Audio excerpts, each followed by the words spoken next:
Hello, and thank you for tuning in, everyone, and welcome to the Anthropocene. I'm Roger Kaye with the U.S. Fish and Wildlife Service Alaska Anthropocene Working Group. And as a preface, I'd just like to say that for most of my 41-year career with the Fish and Wildlife Service, which was largely focused then on wilderness, I would have argued and perhaps argued strongly against some of what I'm presenting here today. And admittedly, I sometimes still argue with myself about some of the Anthropocene questions and issues that we'll consider. You know, it's hard to let go of long-held beliefs and attitudes and assumptions, but things change. So what I'd like to do today is provide an overview of the Anthropocene, and as I do, I'll compare it to climate change as a conceptual framework for understanding, communicating, and addressing the global change space. And what we'll do is look at two Alaska National Wildlife Refuges, the Kenai Refuge and the Arctic Refuge, as case studies of potential responses to Anthropocene change. And I'll also present a proposal for identifying or designating some of Alaska's wilderness areas as what might be called hands-off non-intervention areas, wherein we would accept change. And for example, we'd accept that some preferred species will decline and be replaced by others more suited to the changing conditions. And then we'll look at some potential areas wherein some limited, targeted, and temporary interventions and restoration efforts would be permissible to maintain, for example, preferred species or high-valued resources. So what is the Anthropocene? Well, first, I need to say that the Anthropocene is a comprehensive framework, and it's an evolving framework with many dimensions: environmental, scientific, social, economic, and ethical. So consider this just a brief overview of the Anthropocene. But in short, the Anthropocene is this emerging era of Earth's history wherein human activities are becoming a dominant, disturbing, and in fact, destabilizing force on the entire Earth system. It's an era bringing substantial changes to Alaska's landscapes, its resources, lifeways, and indeed the entire Earth system. Now, the concept of the Anthropocene is complicated by the fact that there's no official doctrine of the Anthropocene. There's no central authority for it. And it's quite a recent term, so its meaning and its associations haven't yet stabilized. Its implications are being hotly debated. So the word Anthropocene has come to mean somewhat different things to different people. So to clarify, we will be focusing on the original intent of the term as described by atmospheric chemist Nobel laureate Paul Crutzen, who coined the term and who has done the most to promote it. Basically, the Anthropocene was coined to describe this condition.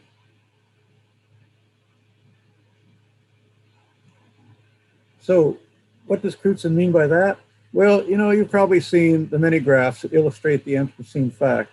Every year, more of the Earth's surface is modified and converted to serve human purposes. And more of the chemical, biological, thermal properties of its atmosphere, hydrosphere, lithosphere, biosphere, all spheres of Earth system are being pushed from their historic range. Now these trends, and there are many others, including sea ice loss, invasives, release of synthetic chemicals, plasticization of the oceans, these are increasing. Many are accelerating and some exponentially. So this represents what's called the iconic Anthropocene curve, with steepness beginning right after World War II with what's called the Great Acceleration of technology, population, consumption, and environmental change. For Alaska, this report by the Arctic Research Center summarizes the scientific observations of change to date. We should all be familiar with this report.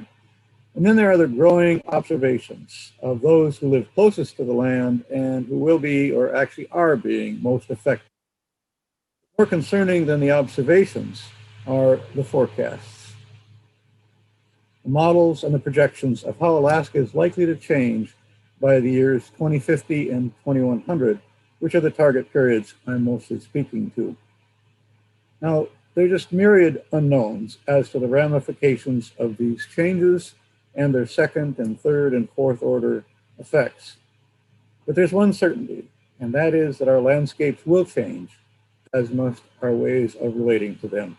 So simply put, the Anthropocene perspective is that we should be proactive in planning and preparing for these changes now.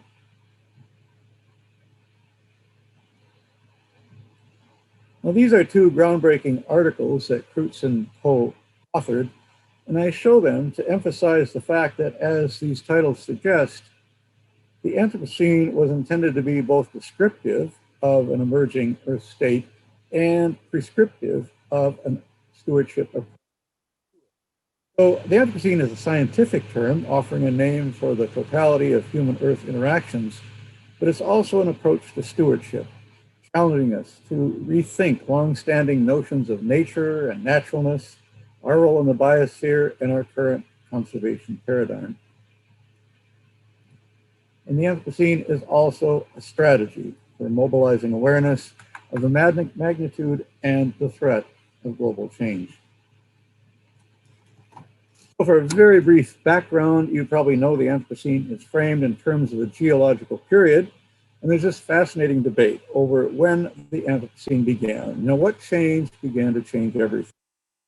But here, I'm just going to say that what the geologists or the stratigraphers decide as to when it began really isn't important anymore, because the Anthropocene seems to be here to stay as a focus. Has shifted from locating the beginning of the Anthropocene to where it's going, which may well be beyond any of our current imaginings. And I should just mention that while the focus of the Anthropocene is mostly on environmental change and on perpetuating livable, healthy environments for future generations, we should be mindful that these future generations will also be evolving and at an accelerating rate as a result of genetic engineering, synthetic biology maybe, computer-brain interfaces, and that scary artificial superintelligence, and who knows what else. So to best get a handle on what the concept means, I think it's good to look at the terms and the phrases that are most associated with the Anthropocene. And I emphasize associated here because not all these ideas and notions are corollaries of the Anthropocene. Remember, there's no formal Anthropocene doctrine.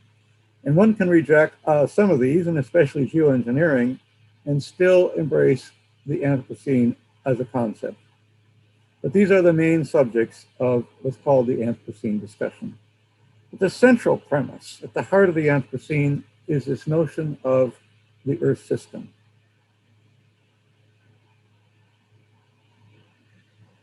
This idea of the Earth system expands the focus from ecosystems to the biosphere as a whole, and expands sustainability from local communities to the globalized world.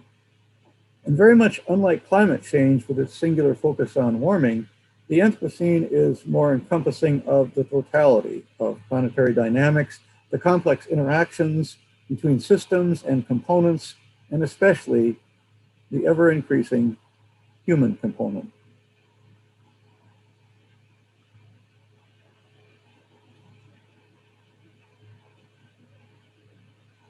Now, you'll notice that this is not that misanthropic, blame and shame, gloom and doom, guilt-tripping rhetoric that's so often associated with climate change and that has alienated so many people. In considering us as a subsystem of the Earth system, the Anthropocene approach to humans is less threatening and more hopeful as a strategy for bringing change.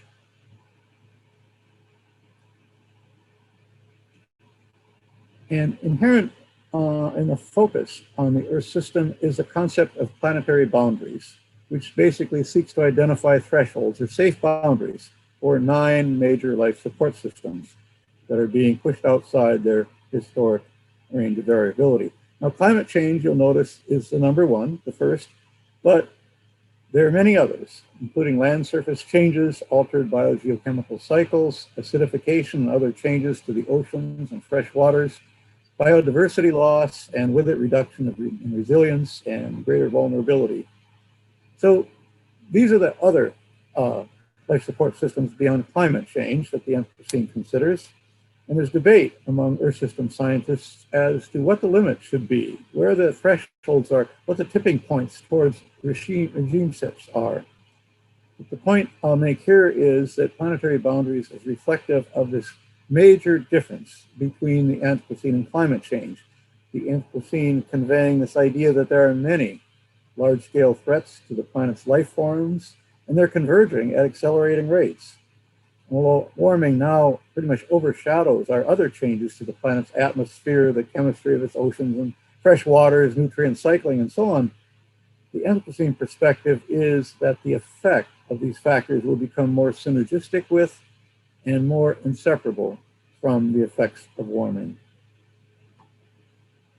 So let's now take a look at some specific Anthropocene issues, and one is genetic engineering.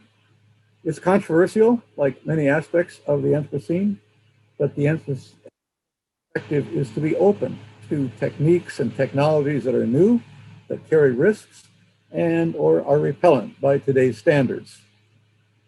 They may become the best among bad alternatives, and that will often be the criteria of the Anthropocene. Not what's good, but what's best among all bad alternatives. So genetic engineering might take the form of what's often called assisted evolution these days, include technologies such as gene editing, gene drives, CRISPR technology to, for example, help species adapt to changing conditions, control diseases without pesticides, control pathogens, and restore lost biodiversity.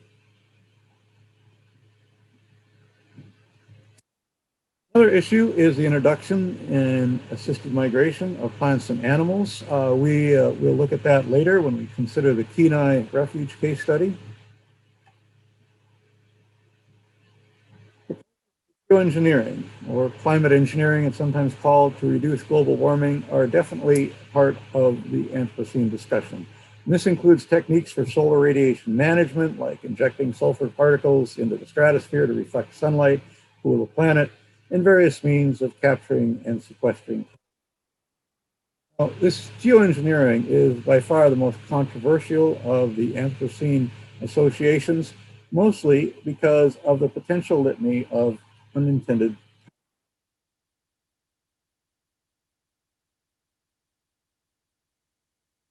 Perhaps the most dangerous among these consequences is that the hope for such techno fixes might well give the world an excuse to delay conservation actions, such as substantive cuts in carbon emissions. And it's worth noting, too, that even some geoengineering proponents describe it as a bad idea whose time has come.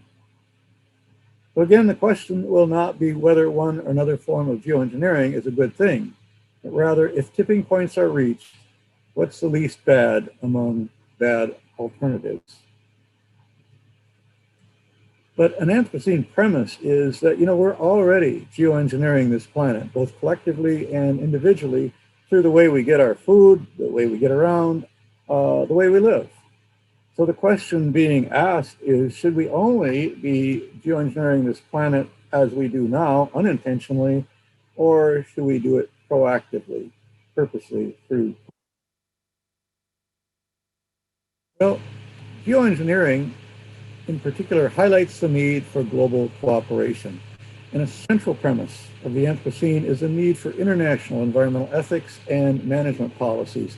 And that's the purpose of the Earth System Governance Project, based in Sweden, includes hundreds of environmental, earth system, and social scientists and others who are exploring ways of protecting and regulating the global, being the atmosphere and the oceans. And yeah, it's true that the problem of uniting and coordinating some 190 nation states in this conflicted globe is an enormous challenge. But the Anthropocene perspective is to emphasize the consequences of what happens if we don't. But as Paul Crutzen says, there's hope that the Anthropocene, with its more humanistic focus, has more potential than climate change to unite people across continents and across.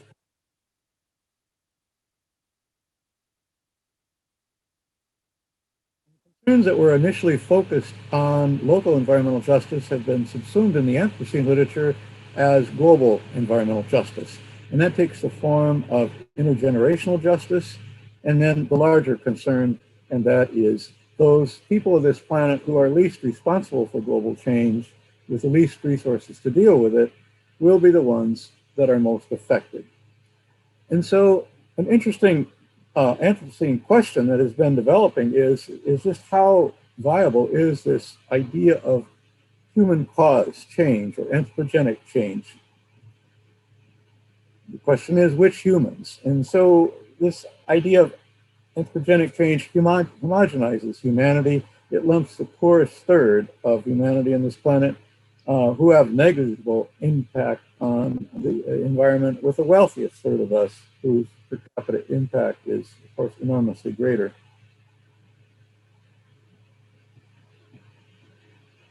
Global governance and environmental justice underscore the point that the Anthropocene framework is evolving to increasingly encompass local to global scale issues of inequality and disparities in income, wealth, and other measures of well-being, including health. And that reminds us that pandemics have become an Anthropocene issue. Increasing human population and globalization interfacing with increasingly degraded ecosystems are creating more potential for the emergence and the transmission of pathogens. What COVID-19 is bringing us to consider whether health should be viewed more from an ecological and a global perspective.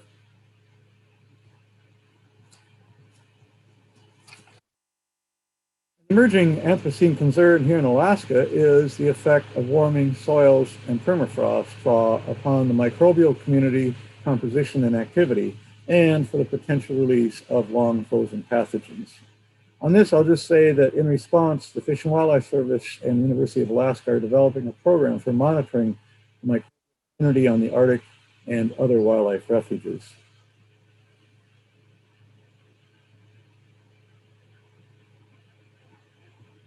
Now, there's great debate over whether we're ready to add nature to the long list of things that's no longer natural.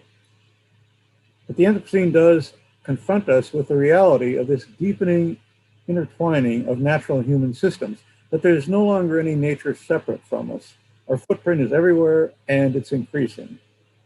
And it leads us to question whether our current conservation paradigm, which is largely based on the binary distinction between what's natural and what's anthropogenic, whether that's a viable guide for the future. So the Anthropocene perspective is that we need to move beyond this dualistic vision of humans apart from nature as separate entities interfacing, influencing each other. More and more, we're hearing, especially from scientists, but others too, that the increasingly problematic nature of nature and maintaining what is natural is no longer viable as a primary conservation goal. And so many are saying, well, let go of the idea of nature and maintaining what's natural as a conservation goal. Replace what's natural with more objective and scientific paradigms like ecological integrity or perhaps biodiversity. And I think in light of this conference theme, that the question might be here, how should we remember our nature-oriented past while preparing for our post-natural future? And we'll look at this later in relation to the Arctic refuge. But related, I'll just say in terms of this nature question, is the uncomfortable but inevitable question of to what degree we or our successors will transition from our current conservation paradigm of saving nature to, in fact, shaping nature. And more on this when we discuss the RAD framework, whether we should be resisting, accepting, or directing.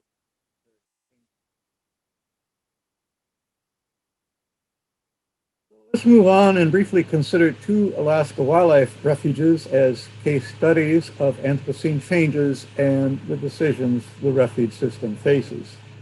We'll begin with the Kenai Refuge and a few slides from the now retired supervisory biologist John Morton's provocatively titled presentation, The Kenai National Bison Range, which is really the Kenai National Wildlife Range. Well, the Kenai is changing dramatically. Among the many changes are decreasing water available, drying of wetlands, receding glaciers, rising tree line, beetle and other insect outbreaks, increasing numbers and duration and intensity of wildfires. Also, among these changes are the fact that forested areas in many areas of the Kenai are transitioning to grasslands. And so one question the Kenai Refuge is looking at is, can we or should we resist this change or perhaps direct this change? Should we use, for example, assisted migration to introduce bison to occupy and maintain an emerging ecological niche in these new grasslands that have no natural grazer? Now, another issue in the Kenai is warming rivers, potentially impairing salmon spawning. The warming is confounded by the loss of streamside alder and spruce foliage that shade streams. Now, this is due to salt fly and spruce bark beetle infestations. So one question the Kenai Refuge is asking is, should they plant shade trees to replace the vegetation that's been lost? And if that would be effective, well, why not replant with more southern species that are better adapted to the conditions, the projected warming conditions? And one problem with that and other potential approaches is the Kenai Refuge is 70% designated wilderness. And planting and moving things around in wilderness is not permissible. But climate change isn't the only factor changing the Kenai Refuge.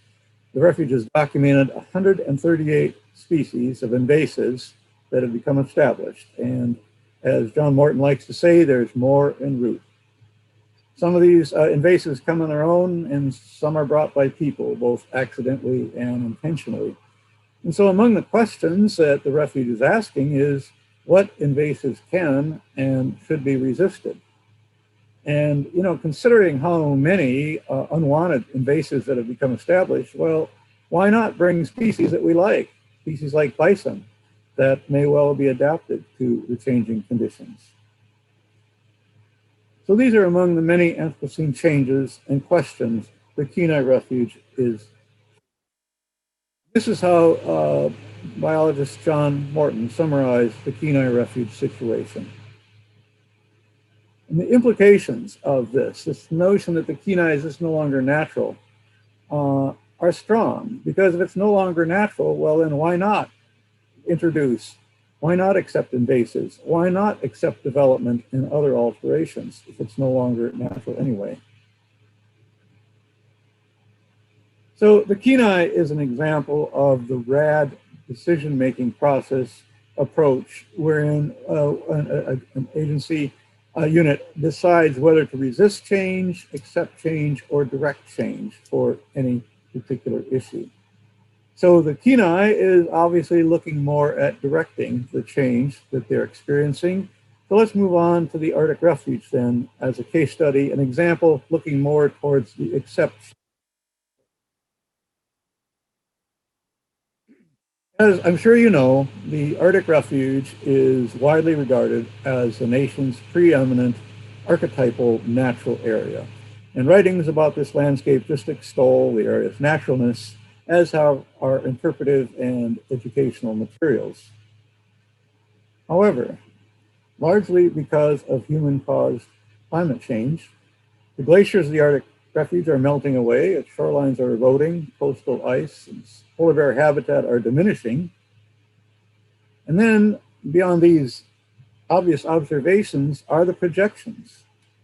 This is from our recent comprehensive conservation plan. This is a meta-analysis of various studies and papers that have projected change in the Arctic that the refuge scientists feel were directly refuge. And so what you see is the projections for Arctic Refuge, the permafrost will continue thawing, shifts in range and composition of plant and animal communities, increased shrub cover, decline in wetlands and soil moisture, changes in water temperature, chemistry, alkalinity, increased fire frequency and intensity, more likelihood of invasives and pathogens, advancing tree line, earlier breakup, and well, the list goes on. It goes off the page. And I've had to come to accept that if you believe in best science, this is the future of the Arctic Refuge.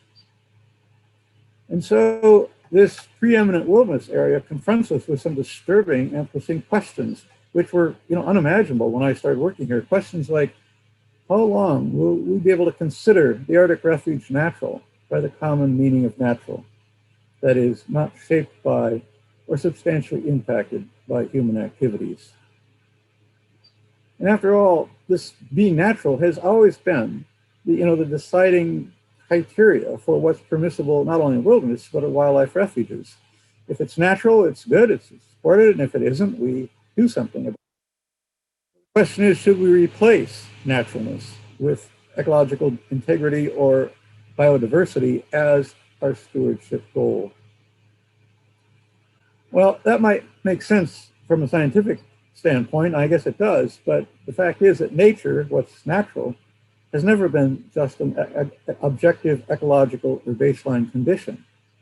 Nature also has aesthetic and psychological and spiritual and symbolic dimensions. And these are really prominent in the public's experience, in their evaluation, and their motivation for protecting this and other landscapes. So what Arctic Refuge is looking at is, rather than abandon what's natural as a conservation goal, perhaps we could redefine what's natural to mean something like this: free of intentional human alterations, developments, mechanisms, and artifacts, regardless of the degree to which the area's composition and ecology has changed in response to human. So, looking toward the future, one question Arctic Refuge will address is whether we should keep, quote, maintaining naturalness as a conservation goal, and if so, how should we redefine or reinterpret nature? So protecting nature can take its place along with ecological integrity and biodiversity as a stewardship goal, recognizing and protecting landscape values that they don't. But the bigger and more critical question we'll face is this: what should we do, or what might we do to resist change to our favorite species or current conditions, to prevent their loss, to restore them? And so the answer is ecological interventions and restoration efforts, manipulations. Already, 37% of designated wilderness areas in America have used some form of intervention in response to climate change. These are some of the tools we'll look at here. They're widely employed in lower 48 refuges. The main one is manipulation of the hydrological system through water impoundments, dikes, dams, water guzzlers for providing water for desert animals, and so on. Now, this is very commonly done in lower 48 refuges, and it does, in fact, successfully increase the number of target species, especially those like ducks and geese, although, of course, it substantially changes the ecosystem. And it's worth noting that previous management at the Arctic Refuge did once seriously discuss the possibility of sometime damming the refuge's Jago River to provide water for wildlife when the river's headwater glacier melts away, as predicted. Other examples of interventions are planting greenhouse-raised, disease-resistant, warm temperature-adapted plants, using prescribed fire or fire suppression, eradicating invasives through herbicides or pulling, and then that powerful tool, scary tool, genetic engineering, perhaps using.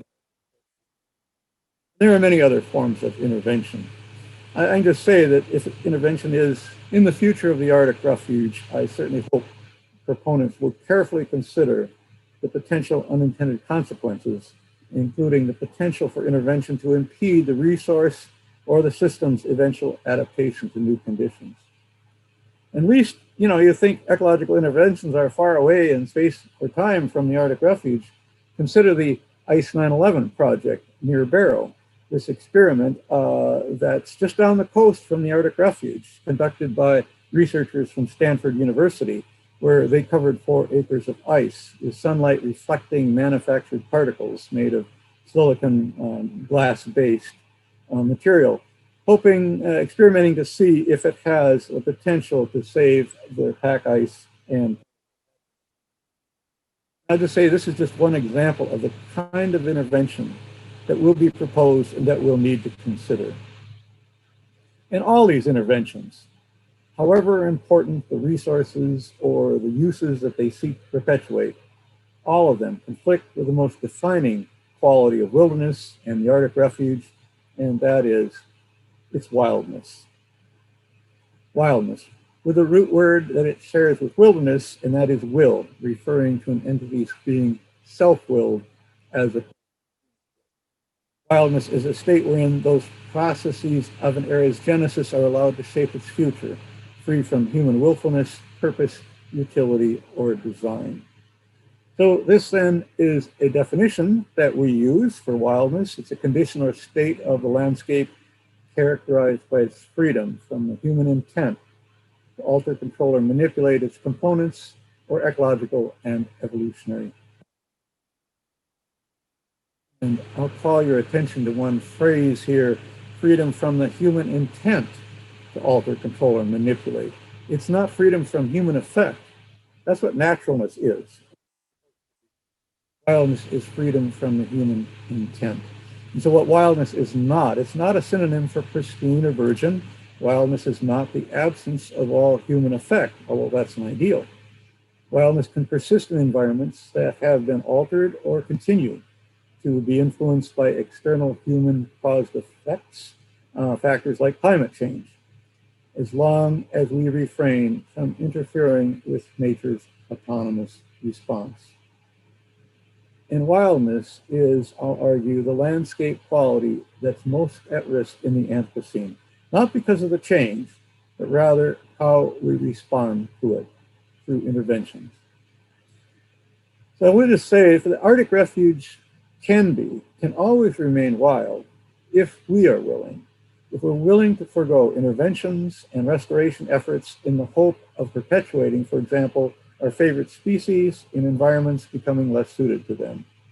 If we're willing to identify the Arctic refuge, I designate it as perhaps what can be hands-off, non-intervention wilderness area. In such an area, changes in the system would not be resisted, but would become part of the natural order of what might be novel ecosystems. And these systems would be allowed to adapt and evolve as they will, however they will, accepting that the populations of species, again, would decline, might be replaced. Well, which areas of Alaska, which wilderness areas should be these hands-off, non-intervention wild areas? Well, hard decisions and tough trade-offs will need to be made. They'll need to be informed by science, but the decisions will be made ultimately in the social and in the political arenas, and in consideration of many factors, including the probable effects on adjacent lands, high-value species, their vulnerability, and so on. And then, parallel with that, we will need to identify some of our wilderness areas as what might be called natural conditions. Within them, some limited interventions, manipulations, and restoration efforts would be permissible to maintain, for example, focal species or current or preferred conditions.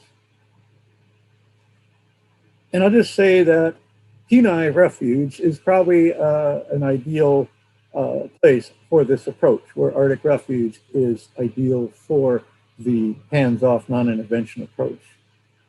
But I have to say that I have very reluctantly and grudgingly come to accept that not all the nation's wilderness, not all Alaska's wilderness, and not even all the wilderness of Arctic Refuge can be managed to perpetuate both naturalness, as we've always understood it, and wildness, as the authors of the Wilderness Act intended. You know, these authors of the Wilderness Act were visionaries for sure, but they couldn't have foreseen the Anthropocene's global scale change or the emerging conflict between maintaining natural conditions and wildness.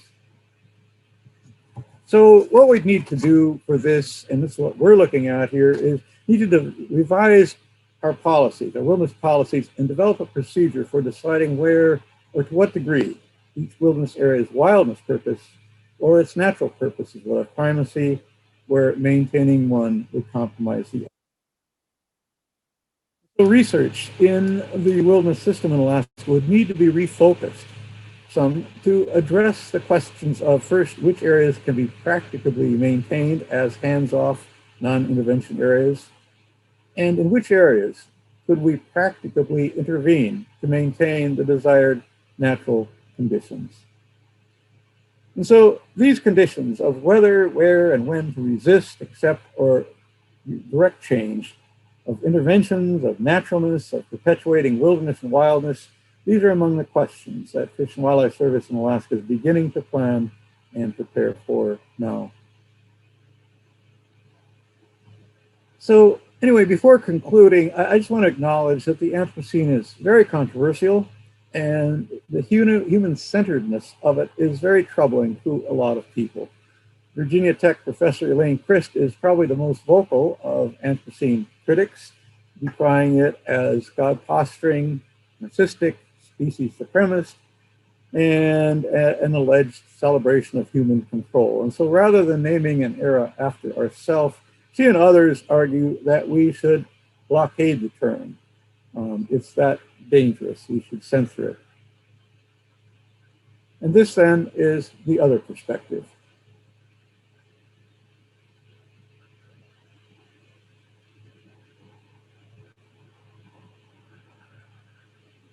So in the end, I do have to agree with Anthropocene critic Jeremy Baskin on this point.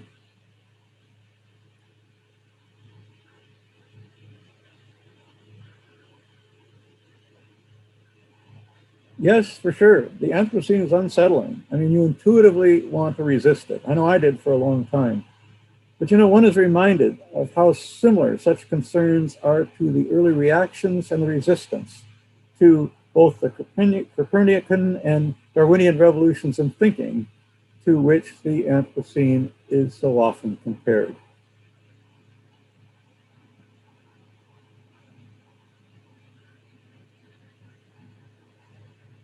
And like the word evolution, the Anthropocene represents, it summarizes, it evokes a revolution in thinking about our place in the world. And it's threatening for the same reasons that the findings of Copernicus and Galileo and Darwin were, because they upset long-held and comfortable certainties about nature and our role in the larger scheme of things. So finally, in conclusion, I'll say that at the heart of the Anthropocene is a conviction that human-Earth relations are the most basic, most important issue of our time. And its central insight is that we need to expand our worldview and our ethics, to think differently about nature and our nature, to rethink the long-standing conservation traditions, beliefs, attitudes, and assumptions upon which our agency culture is based and upon which we built our careers.